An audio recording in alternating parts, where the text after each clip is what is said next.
کہ سائرہ بانو صاحبہ یہ بتائیے کہ کیا واقعی عوام نے یہ اسپلٹ مینڈیٹ کیوں دیا؟ آج جو پاکستان کی حکومت بننے جا رہی ہے وہ ایک کمزور حکومت نظر آ رہی ہے، اور بظاہر یہ دیکھنے کو آ رہا ہے کہ پاکستان پیپلز پارٹی نے ایک بڑا اسمارٹ کھیل کھیلا ہے، اور وہ مرکزی حکومت کا تو حصہ نہیں ہے، لیکن بلوچستان حکومت اس کے پاس آ گئی ہے، سندھ حکومت اب تیسری دفعہ اس کے پاس کنٹینیوشن میں آ گئی ہے، اور باقی پارلیمنٹ میں جو ہے اس کا جتنی بھی اس کی سیٹیں ہیں اس حکومت کے لیے وہ ایک چابی کی صورت میں ہے کہ جب چاہیں وہ اس کو گرا دیں۔ کیسے دیکھتی ہیں ان تمام باتوں کو؟ کیسے دیکھتی ہوں؟ جو دکھ رہا ہے وہی دیکھتی ہوں، جو نظر آ رہا ہے، جو ہم سے چھپانے کی کوشش کی جا رہی ہے، لیکن مسئلہ یہ ہے کہ وہ سب کانچ کے گھر میں بیٹھے ہوئے اور ہمیں سب کچھ دکھ رہا ہے۔ آپ نے کہا کہ ایک ان کی سمارٹ موو ہم وفاق پر آ جاتے ہیں، یعنی کہ تم میرے دل میں تو رہو گی لیکن میں تم سے کوئی رشتہ نہیں رکھوں گا، یعنی کہ تمام دوسرے آئینی عہدے تو لے لیے لیکن وزارتوں میں حصہ دار نہیں ہوں گے، یعنی کہ جو ڈائریکٹ عوام کے سامنے جواب دہ ہوں گے ہم وہ چیز نہیں لیں گے۔ چلے ٹھیک، ایک ہی پارٹی کو پورا پرفارم کرنے دیں تاکہ وہ دودھ کا دودھ اور پانی کا پانی ہو سکے، لیکن آیا کہ جو آگے بجٹ آنے والا ہے اس بجٹ میں بھی تو ان کے ووٹ کی ضرورت ہوگی، اور اگر پیپلز پارٹی یا ساتھ ان کے اس بجٹ میں ووٹ دیتی ہے تو پھر کیا یہ اس چیز میں حصہ دار نہیں ہوں گے؟ ظاہر ہے عوام کے پاس جائیں گے، عوام سے تو عوام تو سوال پوچھے گی۔ اور باقی آپ نے کیا پوچھا تھا؟ میں نے کہا اسپلٹ مینڈیٹ عوام نے کیوں دیا، اور یہ دھاندلی کا جو شور ہو رہا ہے یہ کیوں ہے؟ عوام نے ان کو دیا کب ہے؟ اگر آپ نون کی بات کریں تو عوام نے کب دیا ہے؟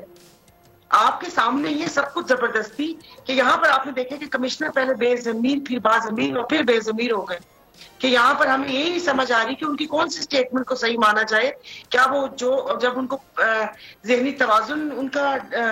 خراب تھا تب، یا اس کے بعد جو ذہنی توازن یا جو بھی سافٹ ویئر جو بھی اپڈیٹ ہوئے ہیں اس کو ہم صحیح مانیں یا اس کو مانیں؟ عوام نے ووٹ دیا ہی۔ آپ اگر یہاں کراچی میں آئے پورے اسٹیٹ میں تو شاید ان کو تقریباً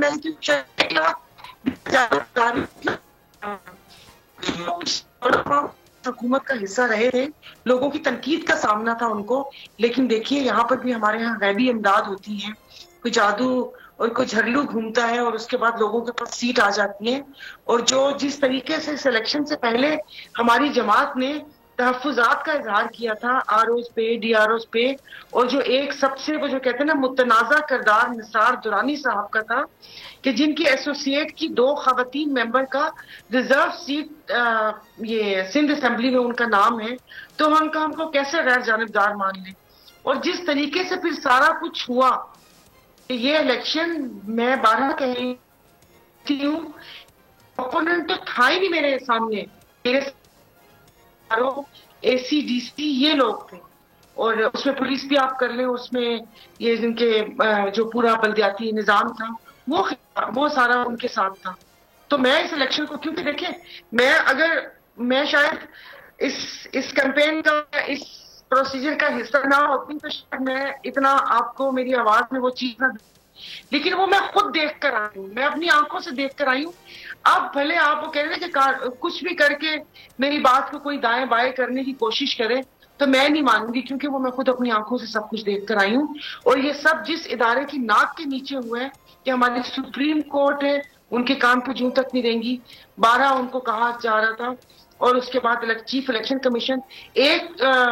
صاف الیکشن نہیں دے سکے وہ اس ملک کو، تو ملک کا پیسہ ضائع کرنے کی ضرورت کیا تھی؟ جیسے chief justice Sindh high court نے کہا کہ ڈرائنگ روم میں عہدے بانٹ لیتے، ضرورت کیا تھی اس الیکشن کی اور لوگوں کی امیدیں ختم کرنے کی؟ ٹھیک ہے، سبسکرائب کریں اور بیل دبائیں تاکہ کوئی خبر رہ نہ جائے۔